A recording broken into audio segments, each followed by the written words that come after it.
Guys, dyan ako galing oh. Dyan. Yung may parang bubog na green na yan sa likod niyan. Ay.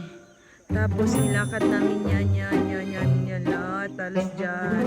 Tapos hanggang doon sa village. Yan. Tapos umakyat. Sabi sa unahan. Mahirap talaga mga taga-probinsya kausap pag sinabi unahan.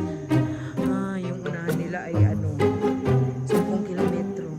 Imagine nyo yan, ganyan kalayo, yan, Tapos, lakad kami dyan.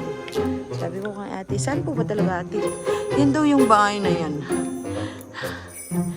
Parang, malis tayo doon, alas 5. Alas 6 na.